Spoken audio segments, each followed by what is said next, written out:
新房装修完，剩下的工作就是购买家具、家电了。不可否认，在家电的选择上，往往是越大越好用。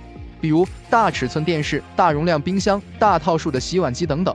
虽说在价格方面也许会略贵一点，但后期带来的使用体验感却完全不同。但是有一说一，对于选择家具却不是越大越好。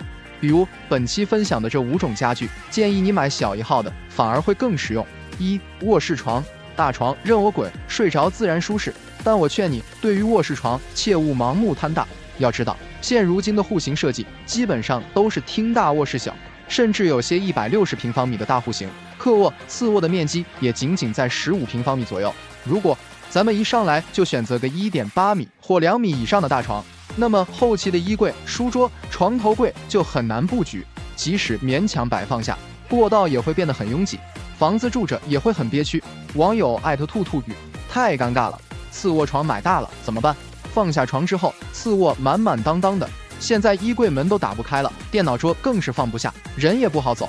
网友黄一万2：糟糕，床买大了，房间目前只能放下这一张床，床头柜也没办法放了。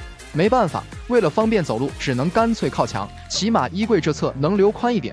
小东建议，对于次卧或小卧房，即使1.8米的床能放得下，我也建议选择1.5米的，这样不管是床头两侧还是床尾过道，走路都非常方便。强行买1.8米以上的大床，会让房间变得很小、很拥挤，住着也压抑。2. 床头柜。和床同理的还有卧室床头柜。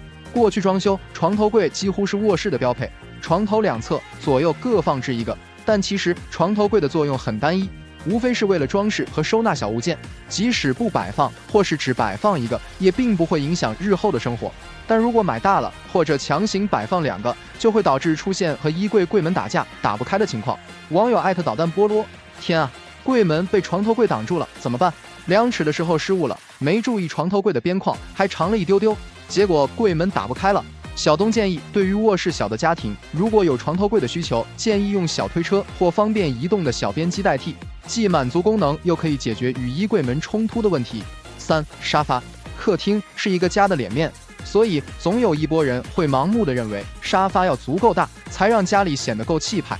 有些博主家光是沙发就占了客厅面积的2/3，真是夸张。放眼望过去，全是沙发，看着就很压抑，让人喘不上气来。说实话，这样的大沙发布局，可供孩子的活动空间都没有了，除了显客厅拥挤，日后的卫生难打扫以外，没一点好处。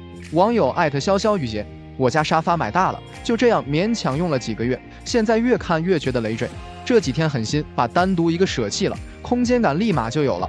网友萝卜盾：后悔沙发买大了，几乎占满了整个客厅，定制的还退不了，运费成本太高了，只能勉强安慰自己，半躺着确实舒服，找一点心理平衡。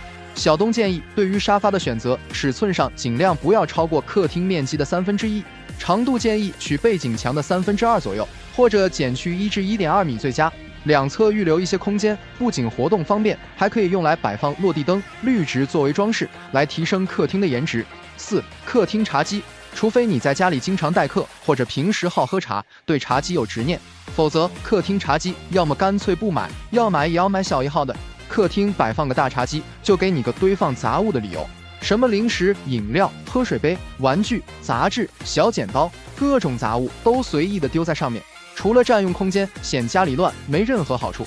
此外，对于有小孩子的家庭，小朋友的活动空间也不足了，平时在客厅玩耍还容易造成磕碰，所以茶几尺寸太大，不仅不实用，还会给生活带来很多不必要的麻烦。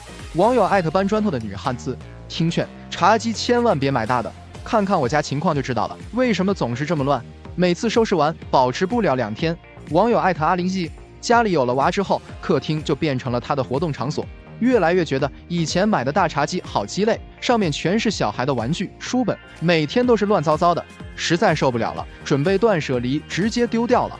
小东建议，对于客厅的茶几，如果实在有需求，建议选择小圆机或小方桌，既能代替大茶几功能，又不占地方。如果是有宝宝的家庭，可以选择在沙发旁摆放边机，或者是可移动的收纳小推车，用来收纳水杯、纸巾盒、遥控器，尽量让沙发前留出足够的空间，供小孩子玩耍活动。5. 餐厅餐桌。很多人在选择餐桌时，都会不由自主地倾向于往大尺寸上买，心里想着平时不仅能当书桌用，就是亲朋好友来家里聚餐，也能坐下更多客人。我承认大餐桌确实有一定的优势，但餐桌尺寸也不能一味追求大，还是要根据自己的实际情况选择，才更适合使用。否则餐桌一旦买大了，就会把餐厅空间塞满满的，既影响行走动线，也会显得过于拥挤，那就得不偿失了。网友爱的天真不信邪，买餐桌之前没做功课，买了 1.8乘以0.9的尺寸，想着大餐桌好用，结果到货放家里才发现真的好突兀，退货成本太高了，只能先用用看。